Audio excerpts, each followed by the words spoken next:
الحمدللہ رب العالمین والصلاۃ والسلام علی سید الانبیاء والمرسلین۔ محراب مریم۔ حضرت عیسیٰ علیہ السلام کی والدہ ماجدہ حضرت مریم رضی اللہ تعالیٰ عنہ کے والد کا نام عمران اور ماں کا نام حنا تھا۔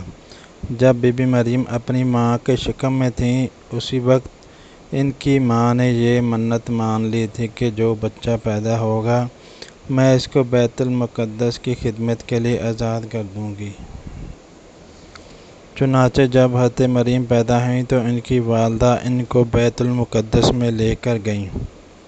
اس وقت بیت المقدس کے تمام عالموں اور عابدوں کے امام حضرت زکریا علیہ السلام تھے جو حضرت مریم کے خالو تھے۔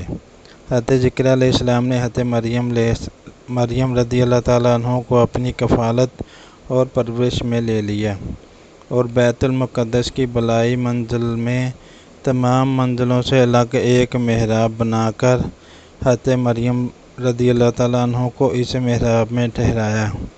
چنانچہ حضرت مریم رضی اللہ تعالیٰ عنہ اس محراب میں اکیلی خدا کی عبادت میں مصروف رہنے لگیں اور حضرت زکریا علیہ السلام صبح شام محراب میں ان کی خبر گیری اور خورد و نوش کا انتظام کرنے کے لیے آتے جاتے رہے۔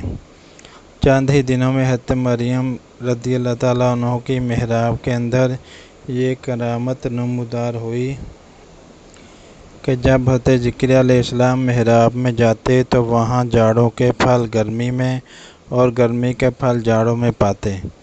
حضرت زکریا علیہ السلام حیران ہو کر پوچھتے، اے مریم یہ پھل کہاں سے آتے ہیں؟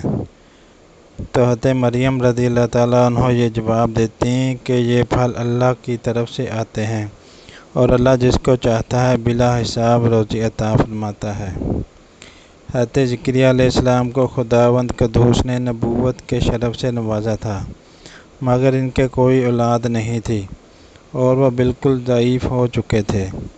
برسوں ان کے دل میں فرزند کی تمنا موجزن تھی اور بارہا انہوں نے گڑ گڑا کر خدا سے اولاد نرینہ کے لیے دعا بھی مانگی تھی مگر خدا کی شان بے نیازی کے باوجود اس کے اب تک ان کو کوئی فرزند نہیں ملا۔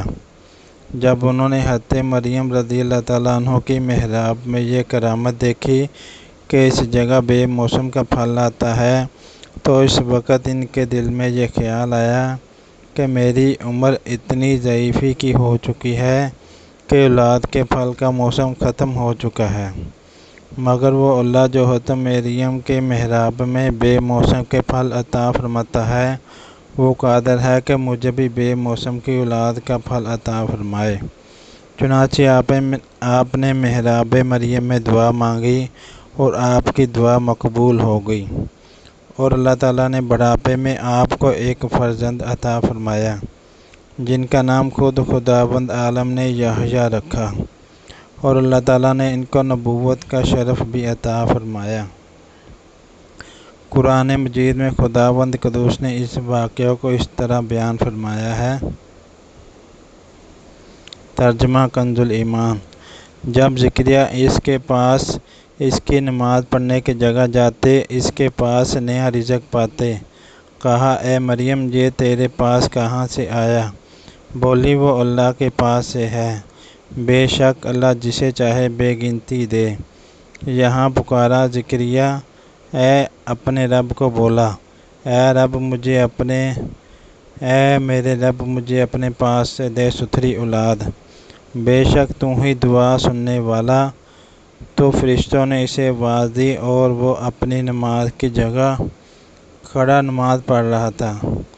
بے شک اللہ آپ کو معجزہ دیتا ہے یحییٰ کا جو اللہ کی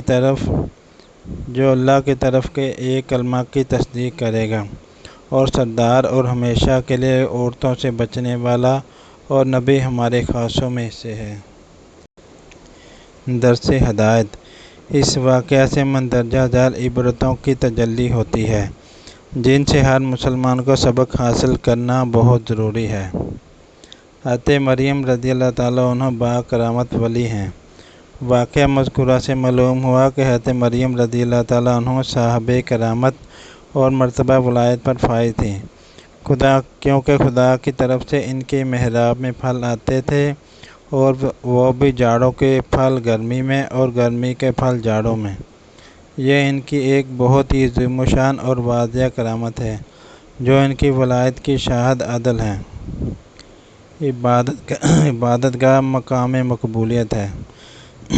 اس واقعہ سے یہ بھی ثابت ہوا کہ اللہ والے یا اللہ والیاں جس جگہ عبادت کریں وہ جگہ اس قدر مقدس ہو جاتی ہے کہ وہاں رحمت خداوندی عز و جل کا نزول ہوتا ہے، اور وہاں پر دعائیں مقبول ہوا کرتی ہیں، جیسا کہ زکریا علیہ السلام کی دعا محراب مریم میں مقبول ہوئی، حالانکہ وہ اس سے پہلے بیت المقدس میں بار بار یہ دعا مانگ چکے تھے، مگر ان کی مراد پوری نہیں ہوئی تھی۔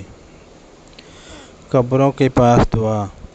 جہاں اللہ کے مقبول بندے اور مقبول بندیاں چند دن بیٹھ کر عبادت کریں، جب ان جگہوں پر دعائیں مقبول ہوتی ہیں تو ان مقبولان بارگاہ الہی کی قبروں کے پاس جہاں ان بزرگوں کا پورا جسم برس ہا برس تک رہا، وہاں بھی ضرور دعائیں مقبول ہوں گی۔